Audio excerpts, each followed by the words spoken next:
THE JUNGLE by Upton Sinclair. Chapter 20. But a big man cannot stay drunk very long on $3. That was Sunday morning, and Monday night Jurgis came home, sober and sick, realizing that he had spent every cent the family owned, and had not bought a single instant's forgetfulness with it. Ona was not yet buried, but the police had been notified, and on the morrow they would put the body in a pine coffin and take it to the potter's field.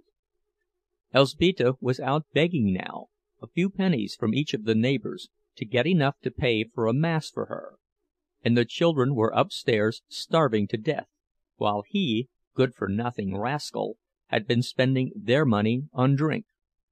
So spoke Aniele scornfully, and when he started toward the fire she added the information that her kitchen was no longer for him to fill with his phosphate stinks. She had crowded all her boarders into one room on Ona's account, but now he could go up in the garret where he belonged, and not there much longer either if he did not pay her some rent. Jurgis went without a word, and stepping over half a dozen sleeping boarders in the next room, ascended the ladder. It was dark up above. They could not afford any light. Also, it was nearly as cold as outdoors.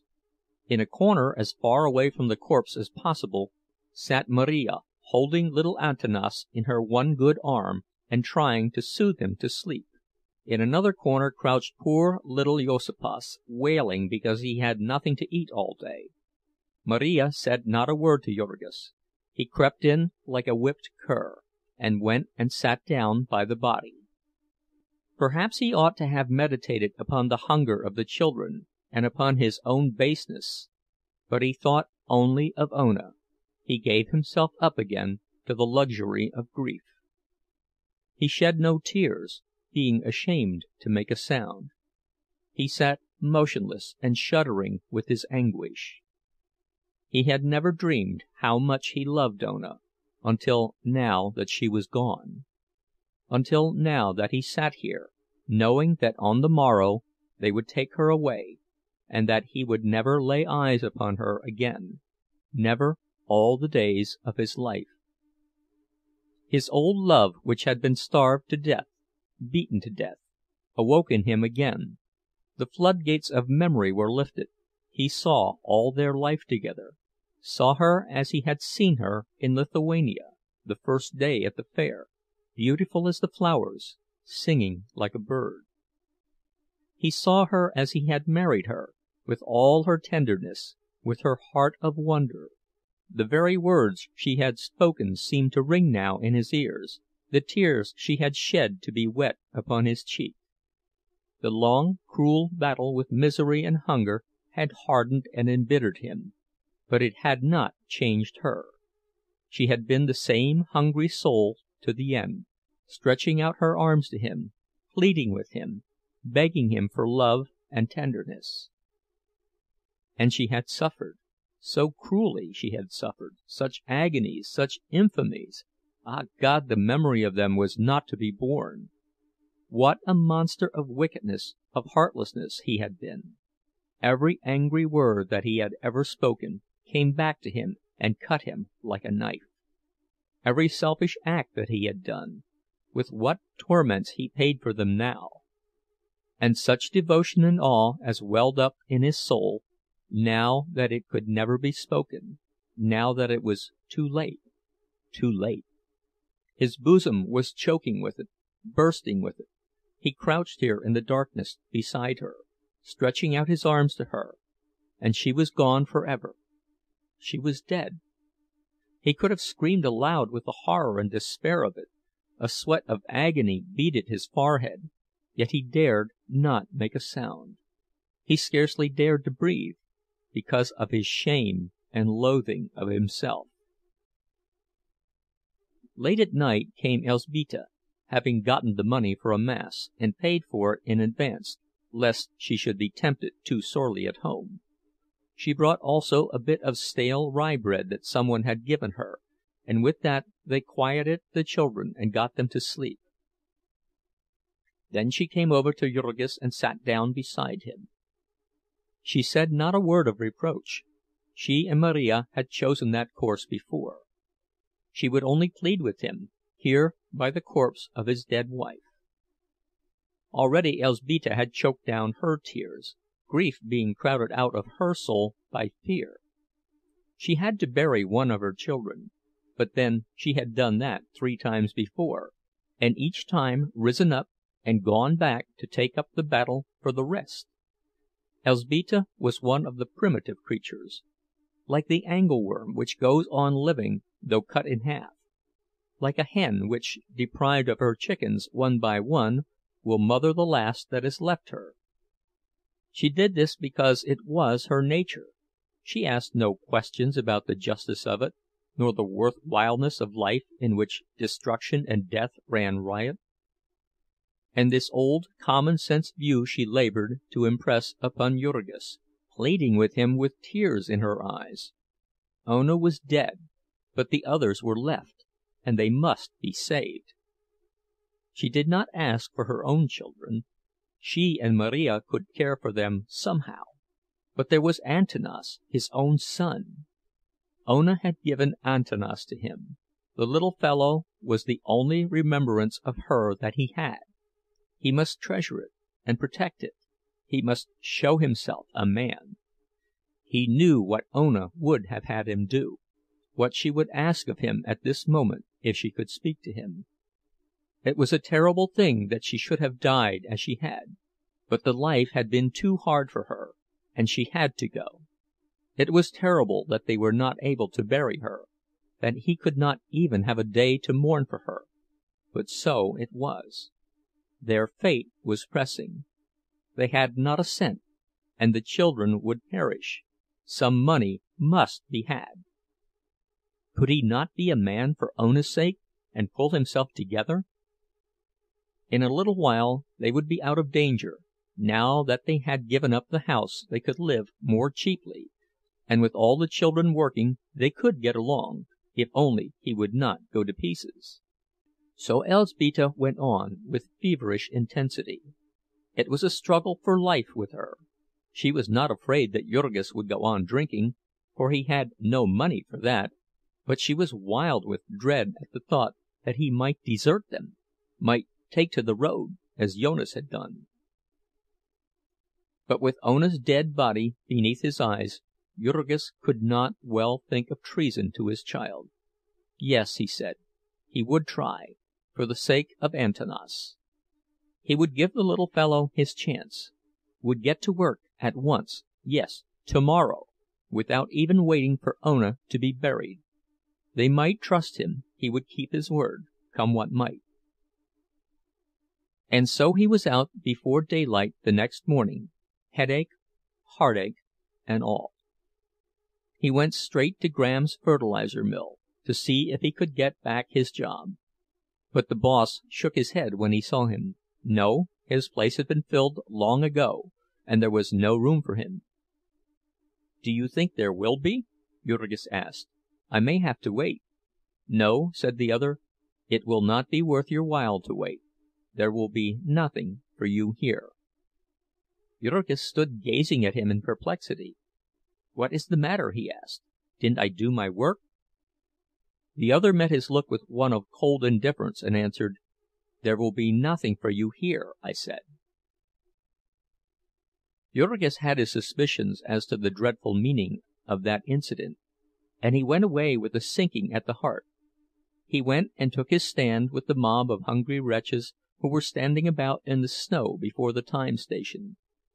Here he stayed, breakfastless, for 2 hours, until the throng was driven away by the clubs of the police.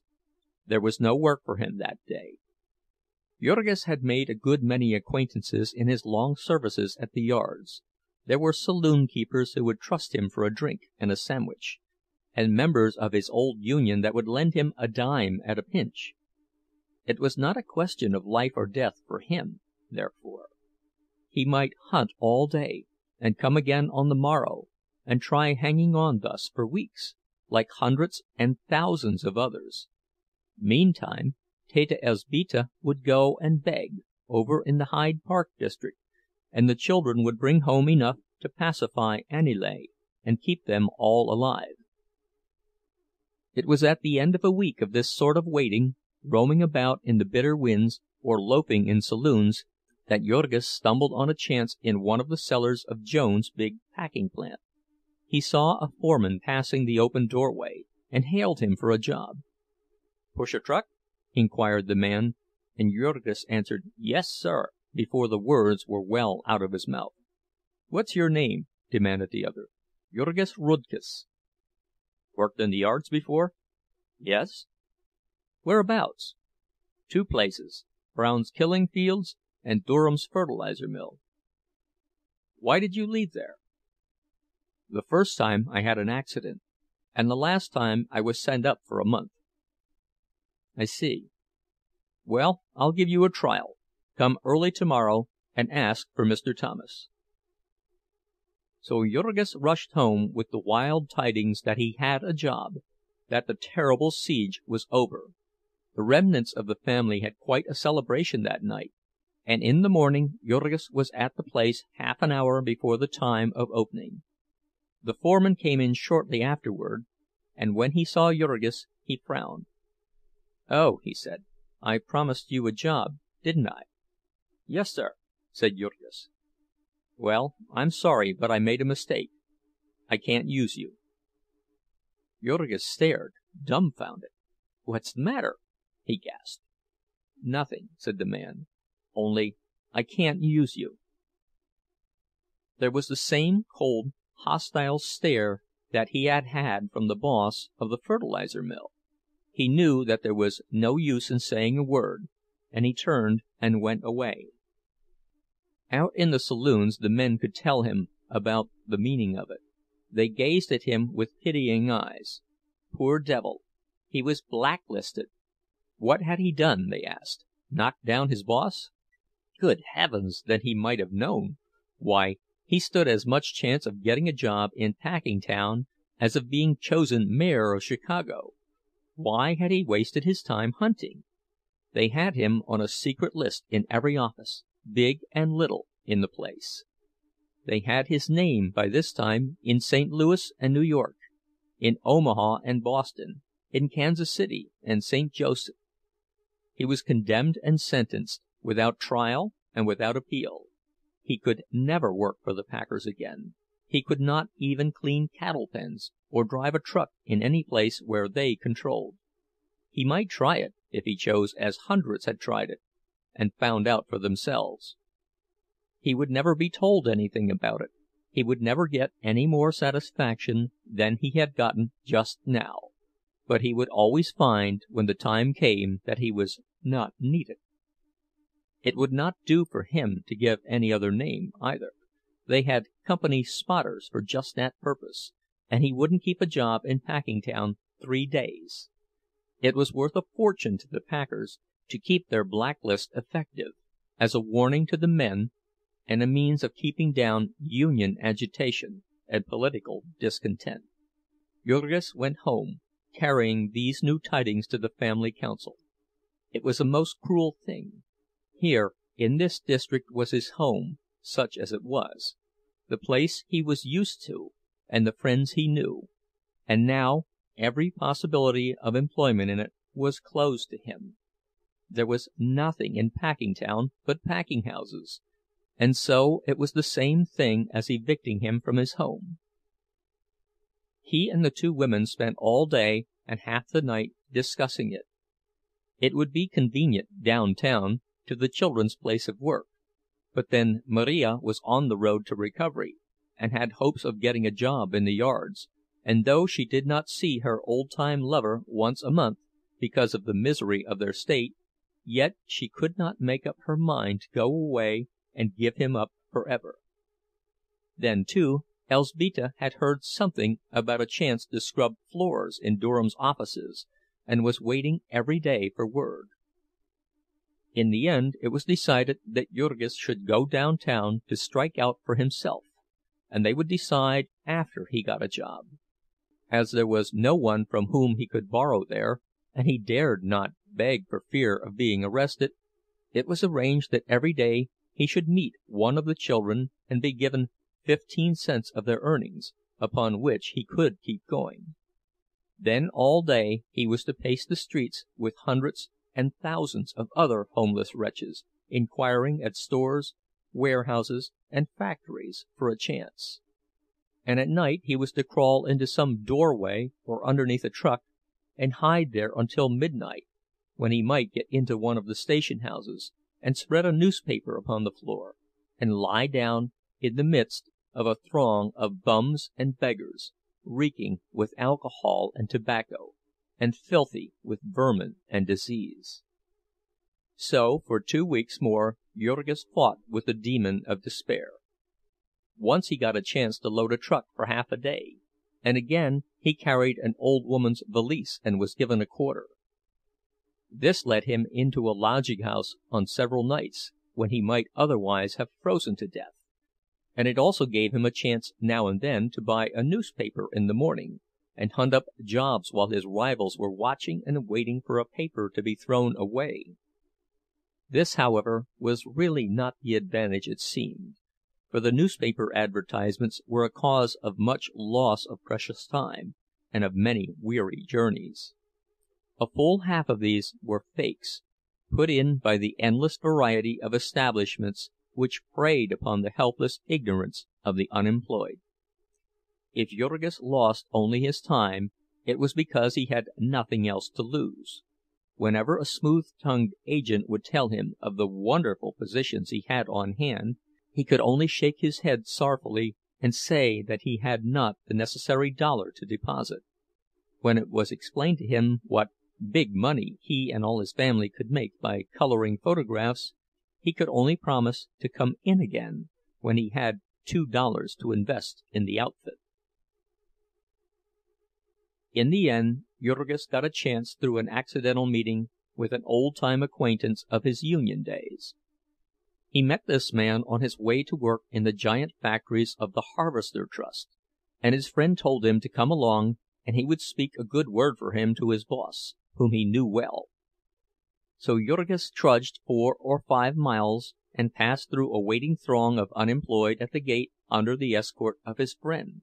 His knees nearly gave way beneath him when the foreman, after looking him over and questioning him, told him that he could find an opening for him.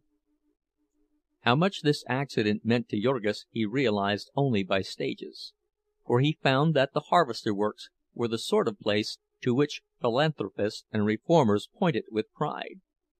It had some thought for its employees. Its workshops were big and roomy. It provided a restaurant where the workmen could buy good food at cost.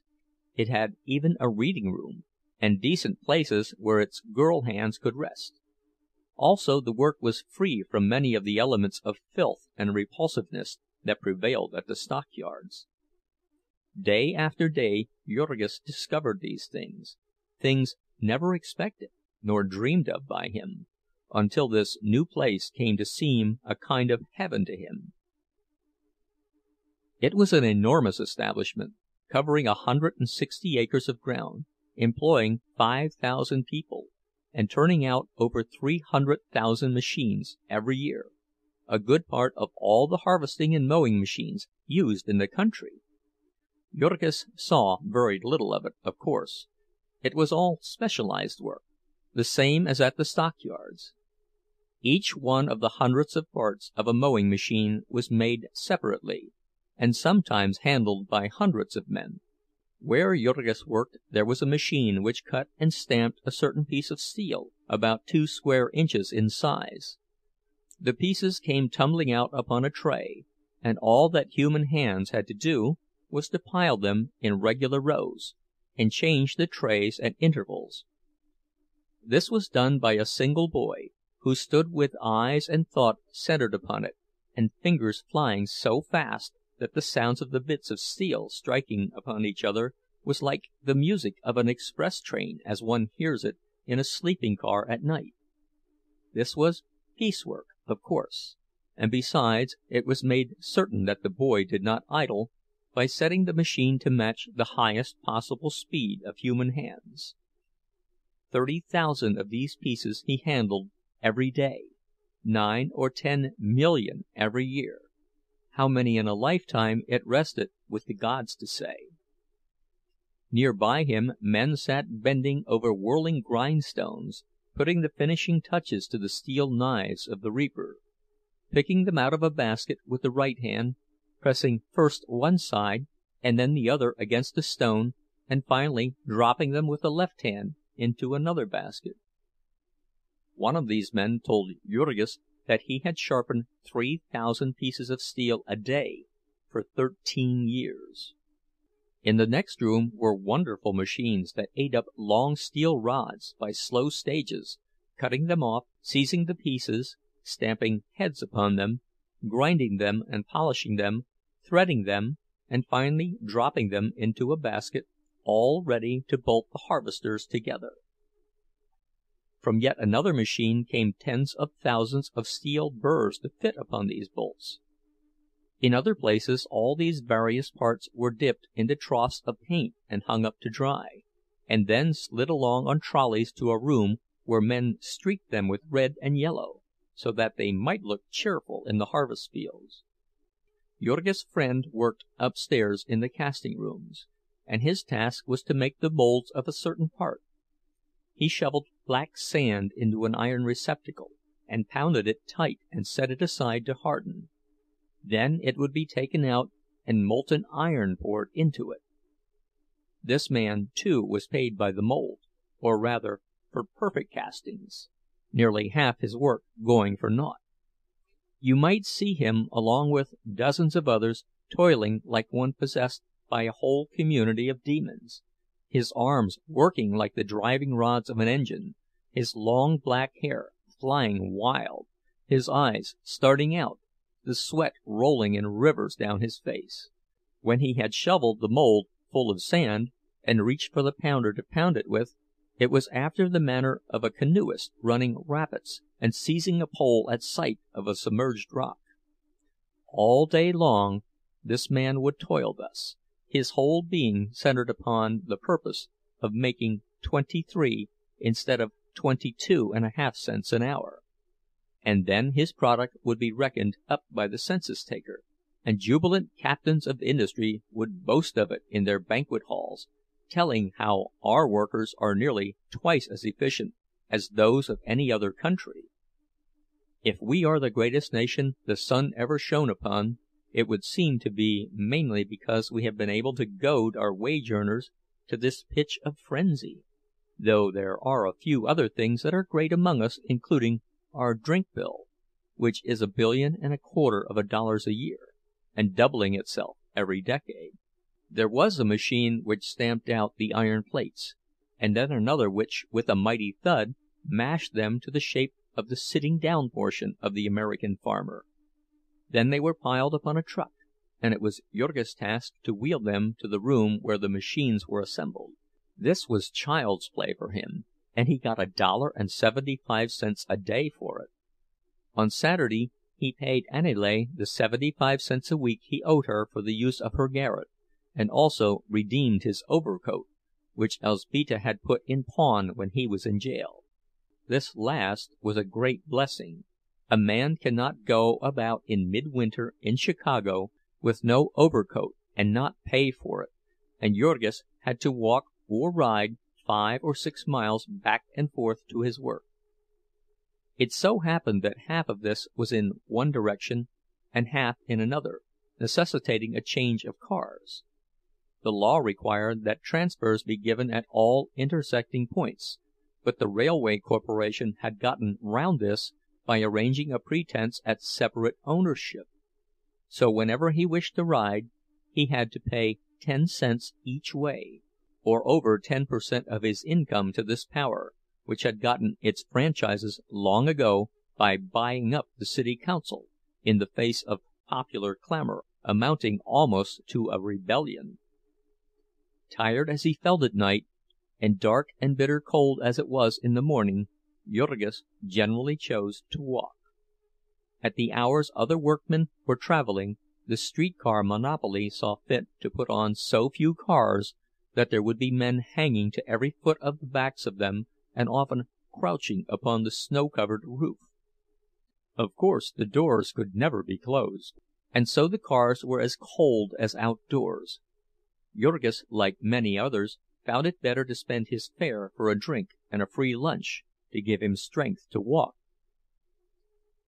These, however, were all slight matters to a man who had escaped from Durham's fertilizer mill. Jurgis began to pick up heart again, and to make plans. He had lost his house, but then the awful load of the rent and interest were off his shoulders, and when Marija was well again they could start over and save. In the shop where he worked was a man, a Lithuanian like himself, whom the others spoke of in admiring whispers, because of the mighty feats he was performing.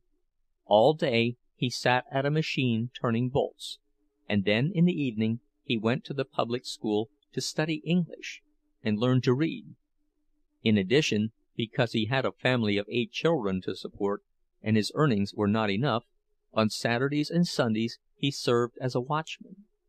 He was required to press 2 buttons at opposite ends of a building every 5 minutes, and as the walk only took him 2 minutes, he had 3 minutes to study between each trip. Jurgis felt jealous of this fellow, for that was the sort of thing he himself had dreamed of 2 or 3 years ago. He might do it even yet, if he had a fair chance. He might attract attention, and become a skilled man or a boss, as some had done in this place. Suppose that Marija could get a job in the big mill where they made binder twine. Then they would move into this neighborhood, and he would really have a chance. With a hope like that, there was some use in living. To find a place where you were treated like a human being, by God, he would show them how he could appreciate it. He laughed to himself as he thought how he would hang on to this job. And then one afternoon, the 9th of his work in the place, when he went to get his overcoat, he saw a group of men crowded before a placard on the door, and when he went over and asked what it was, they told him that beginning with the morrow, his department of the harvester works would be closed until further notice. End of chapter 20. Recorded